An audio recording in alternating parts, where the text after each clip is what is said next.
Well, welcome to you wherever it is you are reaching us from around the world. This is Enterprise Morning, reaching you from Enterprise Television. I am Henry Igwebike. Today we'll be starting off with our newspapers, and of course right after that in a jiffy would be our main conversation also. But please do well to be part of what we do. You can always find and reach us at enterprisetvnews.com.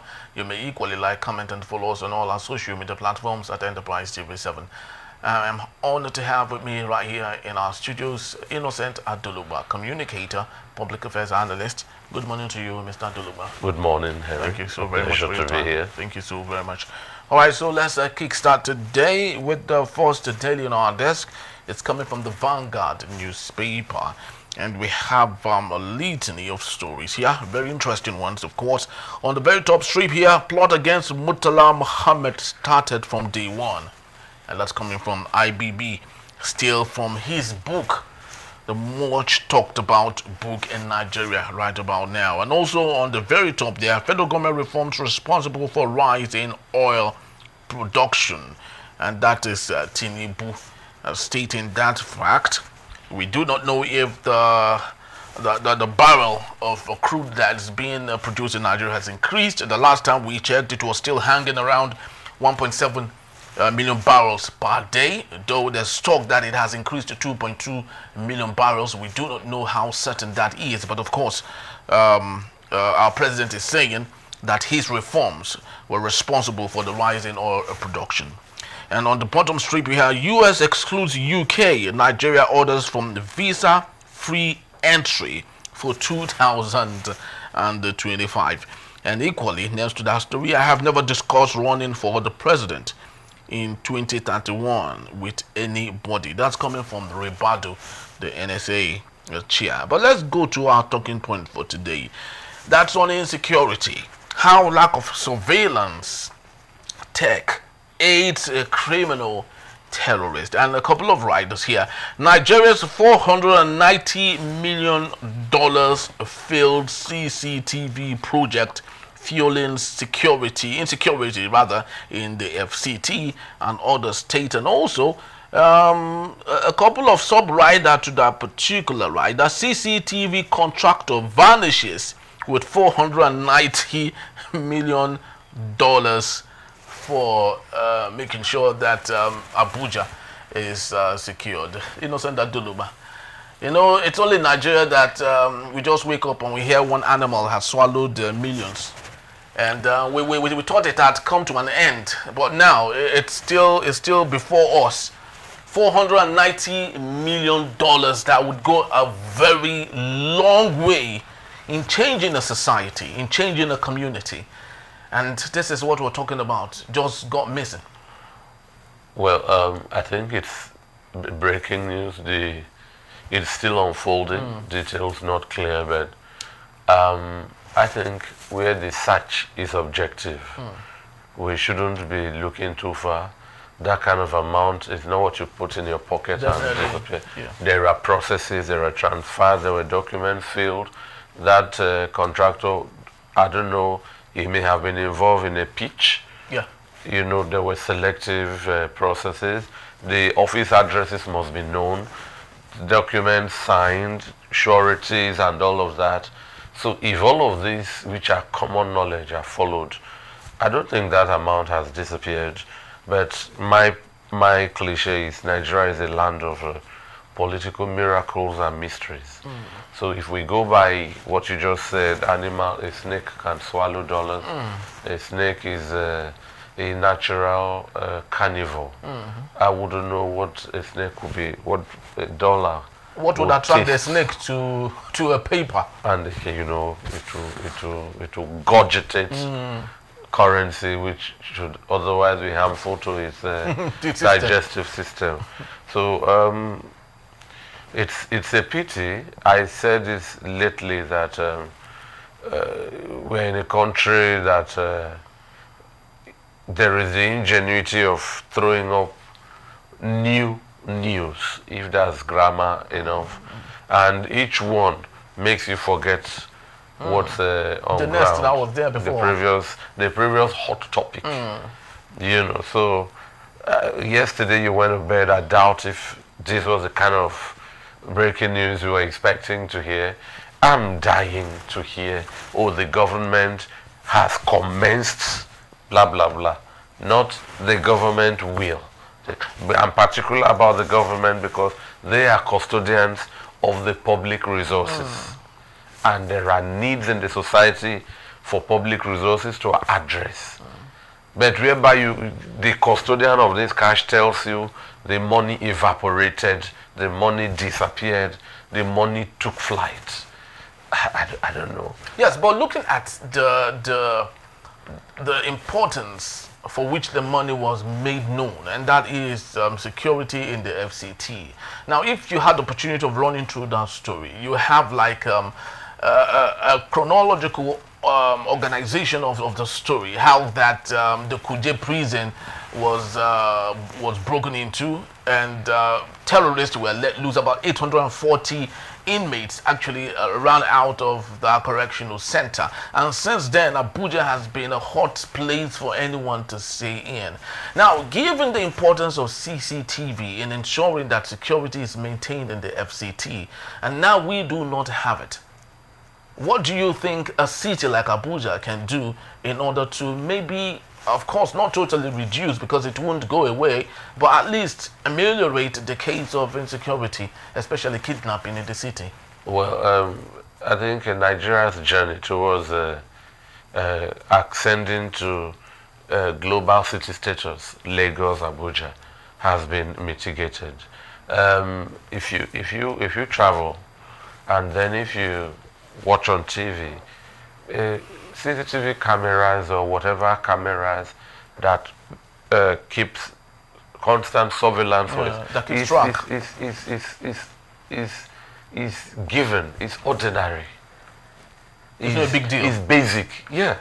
So I don't know much ado we have in here. And talking about people escaping prison, we already have on record, on television, in the media, where you arrest some Boko Haram people this evening, and by morning you've released them that they have repented. They radicalize them. Yeah, whatever grammar. Some of them we feed, the government feeds them. There is the other time there is that video where lots of them were absorbed into the army, the police or in Kano, and we hear stories to the left, stories to the right, reportedly.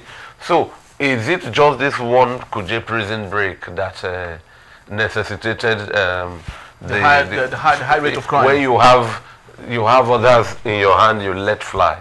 You know, so from where I started, the public resources is running out inefficiently, and we don't see people being called to accountability. You know, but like I said, across the world, if you look at the resources, the size, the endowments of Nigeria, if you look at Nigeria's pride of place in Africa, if you look at Nigeria's global stature, this kind of news should be an embarrassment. Really? This shouldn't be the reason why Abuja never came under security surveillance. No. We mentioned there about Morocco. I doubt if you could go to Rabat and you are told this kind of story. Or Casablanca. Or Tangiers, you know, and all around. So it's about getting the job done. You go to Joburg or Durban, Port Elizabeth, Cape Town, Pretoria, all of these in Africa, these are not their stories. And mind you, this kind of camera doesn't necessarily need to arrest the menace of insecurity. People who break into shops, there are cameras you just reference to. You zoom to get the face of the marauders. And so one would wonder, actually, why $490 million? Do you see a hand of laundering, money laundering in this story? Because $490 million is well enough to even put CCTV cameras in every village in Nigeria, not just in the FCT. Well, the government circle specializes in manufacturing behemoth amount of cash, even for the minutest of a project. So I think this is just the government culture we are seeing. This is not the fair. You hear they want to cut grass. You will hear a humongous amount of money. Oh, do you know the amount of money, the detail for the uniform of the National Youth Service Corps members? So a lecturer was telling us the same length of road in Ghana and Nigeria. Nigeria's road cost 10 times the one in Ghana. The same length, the same labor, the same equipment.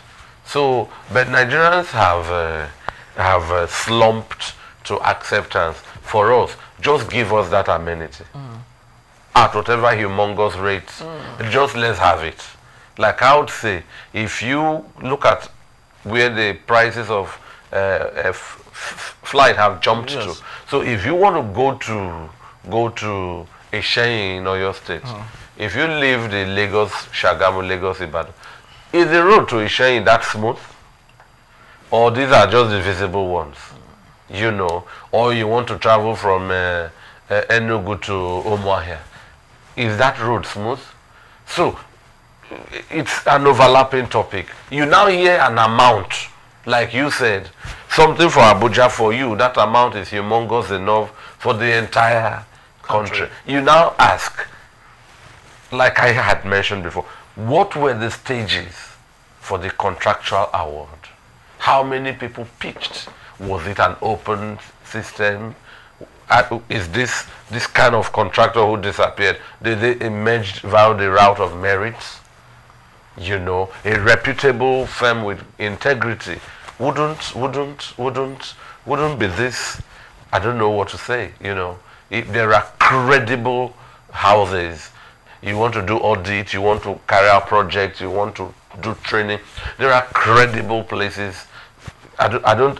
From this outcome, I don't know what to think of this. And those who awarded this shouldn't be crying. Go back and retrace your steps. Get the identity, address, location of the people you contracted and get to work. It's not Yes, I think right here on Enterprise Television, we hope to make this a special. This particular story, we hope to dig deep into it, carry out some investigative journalism work on this particular story, especially the $490 million for placing CCTVs in Abuja and ensuring that Abuja is safe. We're going to dig deep into that story, call experts on this field so they can help us digest some of these things and make sense how that $490 million can just be set aside for security in Abuja. Not having men on the ground, but just technology. We're going to dig deep on that particular story, and we promise to bring that straight to you. But let's take a look at what's happening right here on the Punch newspaper. And we have on the top strip here, South governors move against Wike's camp over PDP Congress crisis. Innocent Aduluba. You have said yesterday when we were having that talk, you said how that Bola Ahmed Tinubu is someone that cannot be compared to his peers when it comes to his ability to maneuver in the political ecosystem. One other person that I think should be better is Yeltsin Wike, because he's been able to do this magic so well. How can someone be in the PDP? He's still with the PDP and has more say with the APC. Anything he tells the president is what works out. Tell me, don't you think that crown that you gave Bola Ahmed Tinubu should rather be given to Yeltsin Wike? Because right now the South governors moved to have Wike's camp over PDP Congress crisis or move against it. Might not work at the end of the day because of Wike's ability to play politics better. Does Wike have a boss? A boss? A BOSS? Yes. Well, I don't think so. He appointed himself into that office. He felt he felt he needed it. Was there an appointment? Yeah, there was. By who? By President Bola Ahmed Tinubu. That's so Wike has a boss, and no messenger is greater than their master. And you think that's not a marriage of convenience? So it tells you. On the side of Bola Ahmed Tinubu. Wike is working for President Bola Ahmed Tinubu. So President Bola Ahmed Tinubu's sagacity, strategy, capacity is still ahead of Nyesom Wike's. Perhaps Nyesom Wike's time will climax. Yeah. But for the now, you see, I don't know. I wish I would meet with President Asiwaju Bola Ahmed Tinubu and tell him I've been singing your. Yeah, you've been giving him all the all the accolades. That's all the credit. Yes, but you see, truth be told, President Tinubu is a man who divides opinion. Many people don't like his style. Many people have some certain things to say about him that are not pleasant. But if you want to look at the topic we have with today's politicians, Asiwaju Bola Ahmed Tinubu, for me, is heads and shoulders above his peers in the challenge of go-getting. He sets a target. He wades through swamp, obstacles, men, but he gets what he wants on the political battlefield. But leaving that aside, I think Nyesom Wike's right leg in PDP, left leg in APC is a good thing for the All Progressive Congress. Are you sure? And a bad thing for the People's Democratic Party. Looking at the antecedents of Nyesom Wike, he has always been moving towards this area, or the area of you not being able to really tell what he has, you know, going on. Because right now he is with the APC and still with the PDP because of convenience, like I rightly said. Don't you think he might equally be, you know, trying to play the chess better, such that wherever it swings to, he can always make a maneuver? No, Nyesom Wike is just a lucky man. Lucky man. Yes. You call that lucky, a fluke, or it's because it is intentional? It is political he is just intentionality. A lucky man. How lucky is he? The people in PDP are condoling him. So what would they have done? Anybody can see already that the anti-party credentials of Nyesom Wike to the PDP is glaring. It's stacked high. Yeah. And it's causing implosion in PDP. So if you ask me, it's for PDP to help Nyesom Wike settle completely in APC by expunging him from the PDP. Well, that cannot be possible. Remember, the chairman of the PDP is stalwart, is a tool in the hands of Nyesom Wike. That is he made it possible. That is where offices are abused. The chairman of the PDP sits in council. So his words do not go to what we have in royal absolutism. And he speaks and nobody can counter. It's a process. The PDP has a board. And if the board feels that this is where we are going, that chairman goes with the entire board. Not the entire board going with the solo chairman. So when you say it's impossible, it is possible. Perhaps it is a difficult possibility, but it is possible. If you run a business, you have a board, and you have a board chair, and the board, you can see where they are all tilted towards. And anybody can see on the political space that it is good for Nyesom Wike not to lack identity or enjoy political duality of tilting a little to the left or a little to the right. A house divided against itself cannot stand. And like I would say, I am feeling disappointed with the PDP. I'm feeling disappointed with the Labour Party, the prominent parties we saw during the last election. Because if APC has some crisis, one of them will say they are yet to have a Congress, they are yet to appoint ambassadors to the, and we hear ambassadors or embassy workers worldwide are being owed. You know, so these are where the PDP in its capacity as an opposition party should be standing well and fighting the opposition battle, picking holes in APC deficits and growing in stature, leading to any other election.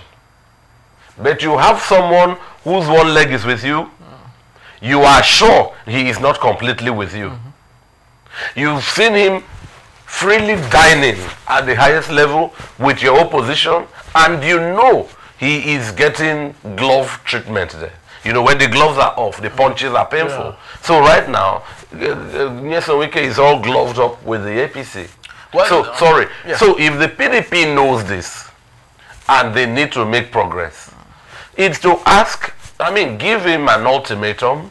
There's nothing to say you do an investigative panel. Let him decide where he wants to be. Or, for what you've observed from the last election while he was an incumbent up to his ministerial ascendancy, you do the needful, hold your fold, small as you are, but move in one direction. He who is not for you is against you. Very, very true. Well, let's see how that goes, though. Nyesom Wike, like I said, has the antecedents of, being where the grass is greener. I remember several images of him bowing down to greet Peter Obi when he was governor of Anambra State. The same Nyesom Wike bowing down to greet Goodluck Jonathan. The same Nyesom Wike bowing down to greet lots of people. And, well, I just hope his style of politicking, would be one that would, of course, make him see the light at the end of the day and not have him disappointed.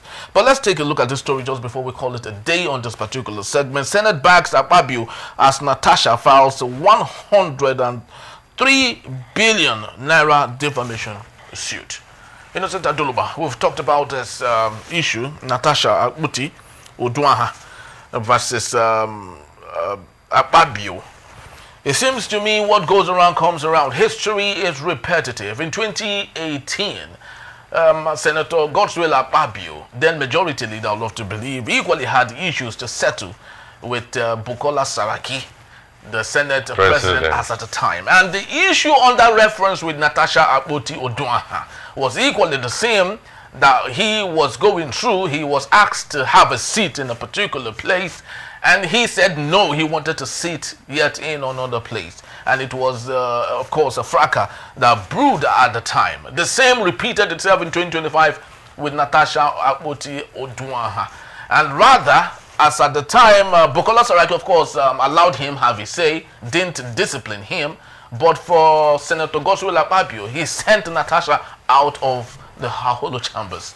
Speak to me. Now, with 103 billion suit of defamation, do you think that would last?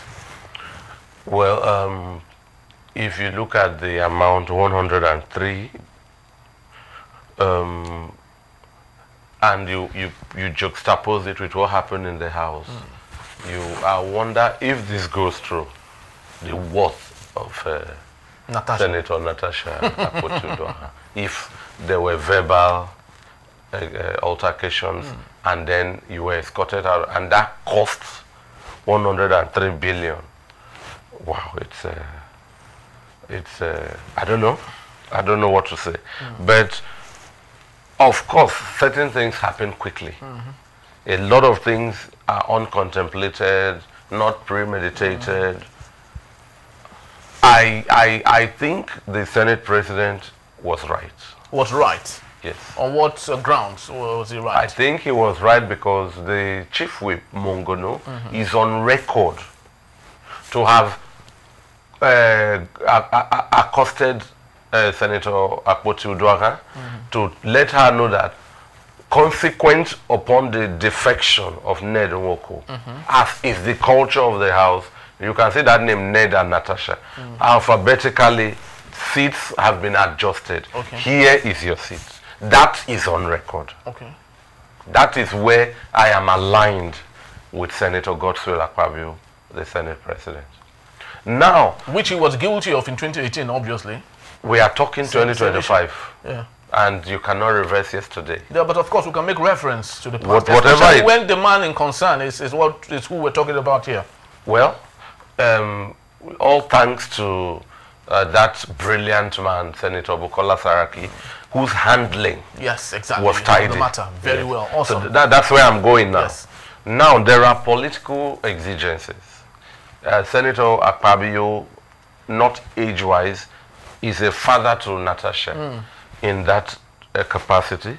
And perhaps with Natasha citing an order, raising a point of order, perhaps, of course, everything happened so fast. Perhaps this could have been waved away, like we just saluted Bukola Saraki. This could have been waved away if the Senate President conceded, let me use that word, that time to her to make her point. Yes.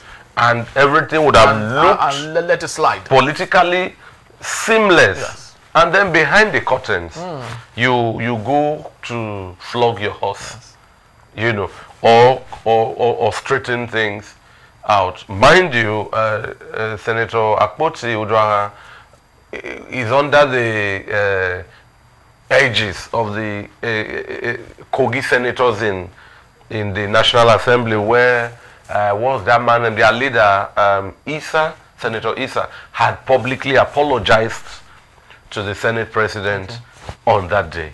So if Senator Issa leads a college of senators where Natasha Akpoti Uduaghan is a part of, and Senator Issa's leadership of Natasha is loyal to the Senate President, there are cadres of authority compartmentalized that Natasha is breaking with this lawsuit. Well, it's a personal thing. I would love to believe just like your position as a parliamentarian does not have anything to do with your personal life. If someone defames you, sitting as a senator representing local governments does not waive that defamation, a personal defamation on the person, on the reference. The rights of the, is it Kogi Central, that Natasha, all the constituents, possibly up to 9 or so local government areas, to be represented is sacrosanct. Senator Godfrey Akpabio does not have any constitutional power to deprive that Kogi Central constituents representation through Senator Natasha Akpoti Uduaghan. But I would say that from how the events played out, with the whip, chief whip, approaching her ab initio, the right of representation at the time firmly was in the hand of Senator Natasha Akpoti Uduaghan to heed the chief whip, because that's his job he's doing. So I would not, I'm not a lawyer, we are not in court, I will not throw the accusation of the deprivation of representation at the Senate President. If Senator Natasha Akpoti Uduaghan heeded the chief whip, by then the Senate President, if he acted otherwise in this manner, where Senator Akpoti Uduaghan is already seated in a rightful place, would be the villain. So there will be sentiments in this argument. There will be sentiments. And you see, political correctness is always overlapping. It's not a mathematical measurement of accuracy. So I would say, like I have said before, of course, a lot of spontaneity comes to play, hot blood, you know. But I would say, we don't even know if it was the Senate President if the chief whip reminding that it was at the instance of the Senate President in the first place. He also must have seen that happen, which may have maybe fueled that response. I mean, somebody just told you this. Why go ahead? We don't know. We don't know the details. And that's why I said political correctness is always overlapping. But I would say, for the benefit of hindsight, that the Senate President would have kept a calm house, because that was under camera. That's where I'm going. That was under camera. So sometimes you can be diplomatic even when asking for your own rights. Exactly. So under camera, you just make things look good. It's all politics. Very true. Then when you are out behind the curtains, you trash the issues. But for this lawsuit, this amount, well, it is just for the ops, though. You know, but I think the most important thing here is leadership is not just getting that right training that makes you improving your dexterity on leadership itself. It has to be inborn. If you do not have that quality of a leader that makes you you know, feel the reason for empathy, the reason to look the other way around or the other side, even when you know you are on your right. These are some of the virtues of leadership, and a good leader must imbibe some of these things. Because if you juxtapose how Senator Bukola Saraki handled the issue of the man under reference, Senator Godswill Akpabio, and how Senator Godswill Akpabio handled the case of Natasha Akpoti-Oduaha, then you see that in leadership is something that has to be internalized and practiced the way it should. Thank you so very much, ladies and gentlemen, for being part of our show today, this segment. And just to let you know that Innocent Adoluba will be here to take us on our main conversation. That is when we return. Jonathan Christian's accuracy of INEC results. That in a jiffy. Please don't go anywhere.